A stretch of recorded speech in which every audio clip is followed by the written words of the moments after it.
പിണറായിയുടെ പോലീസ് എത്ര ഇഫക്റ്റീവാണെന്ന് നോക്കണേ.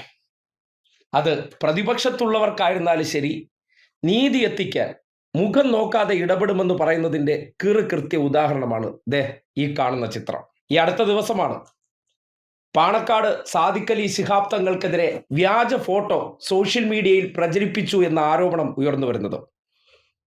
ഫേക്ക് ഐഡിയിൽ നിന്ന് ഒരു ഫോട്ടോ പുറത്തു വരുന്നു. ലീഗുകാരും പാണക്കാട് കുടുംബവും പറയുന്നു അത് ഫേക്ക് ആണെന്ന്. അതൊക്കെ കണ്ടെത്തട്ടെ, യാഥാർത്ഥ്യങ്ങൾ പുറത്തു വരട്ടെ.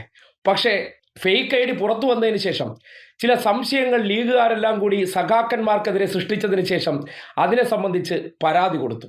ദിവസങ്ങൾ കൊണ്ട് കിടക്കുന്നു പ്രതി മുഹമ്മദ് റോഷൻ, മുൻ MSF-കാരൻ, മുൻ പച്ചപ്പട സൈബർ പോരാളി. പോരാത്തതിന് പാണക്കാട് തങ്ങളെ വരെ നിൽക്കുന്നിടത്തേക്ക് വിളിച്ചു വരുത്താൻ ശേഷിയുള്ള ഒരു പ്രതി. അതായത് 15 കോടി രൂപ ആവശ്യപ്പെട്ടുകൊണ്ട് ഈ ചിത്രങ്ങൾ മുഈൻ അലി ശിഹാബ് തങ്ങളെ ഒരു മാളിലേക്ക് വിളിച്ചു വരുത്തി ഭീഷണിപ്പെടുത്തി എന്ന് പറയുന്നുണ്ട്. ഒരു മാളിലേക്ക് മുഹമ്മദ് റോഷൻ എന്നൊരു കാപ്പ കേസ് പ്രതി വിളിച്ചാൽ ഓടിപ്പോകാൻ മാത്രം എന്താണ് തങ്ങൾ കുടുംബവും ഇയാളും തമ്മിലുള്ള ബന്ധമെന്നൊക്കെ ഇനി പോലീസ് അന്വേഷിക്കട്ടെ. പക്ഷേ സഖാക്കന്മാരെയും അഫ്സൽ പാണക്കാട് എന്ന ഇടത് സൈബർ മേഖലയിൽ പ്രവർത്തിക്കുന്ന വ്യക്തിയെയും ഇരുട്ടിൽ നിർത്തിക്കൊണ്ട് 2 ദിവസം ലീഗ് മൂരിക്കുട്ടികൾ ഉറഞ്ഞു തുള്ളിയ സംഭവമാണ്. ഈ ചിത്രം പ്രചരിപ്പിച്ചതിന് പിന്നിൽ സഖാക്കളാണെന്നാണ്. ഒടുവിൽ പാണക്കാട് കുടുംബം തന്നെ സത്യാവസ്ഥ അറിയാമായിരുന്നിട്ടും മറച്ചു വച്ചതിന് ശേഷം ഭീഷണി പിന്നെയും തുടർന്നതുകൊണ്ടോ അല്ലെങ്കിൽ വീണ്ടും ചിത്രങ്ങൾ പുറത്തു വരാൻ സാധ്യതയുണ്ടെന്നോ മനസ്സിലാക്കിക്കൊണ്ട് അവർ പരാതി കൊടുത്തു. മുഹമ്മദ് റോഷൻ എന്ന വ്യക്തിക്കെതിരെയാണ് പരാതി കൊടുത്തത്. ഇക്കഴിഞ്ഞ ജനുവരി 31-നാണ് ഈ ചിത്രം കാട്ടി അവർ ഭീഷണിപ്പെടുത്തിയെന്ന് പറയുന്നു. തുടർന്ന് മാർച്ച് 25-ന് ശേഷമാണ് ഈ ചിത്രം പുറത്തേക്ക് വരുന്നത്. ഈ 2 മാസത്തിന് മുന്നിലെ ഈ ബ്ലാക്ക് മെയിലിംഗ് നടക്കുകയായിരുന്നു.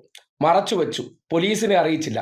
ഒടുവിൽ ചിത്രം പുറത്തു വന്നപ്പോൾ അതിൻ്റെ പേരിൽ കുറച്ച് കോലാഹലങ്ങൾ ഉണ്ടാക്കിയതിന് ശേഷം ചെയ്തത് മുൻ MSF-കാരനും ലീഗുകാരും പാണക്കാട് കുടുംബവുമായി അടുത്ത ബന്ധം പുലർത്തുന്ന സൈബർ പോരാളിയാണ്. അതും പോരാഞ്ഞിട്ട് ഈ പാണക്കാട് കുടുംബത്തിലെ മറ്റൊരു തങ്ങളെക്കുറിച്ചുള്ള വീഡിയോ പുറത്തുവിട്ട വ്യക്തിയാണെന്നും പറയപ്പെടുന്നുണ്ട്.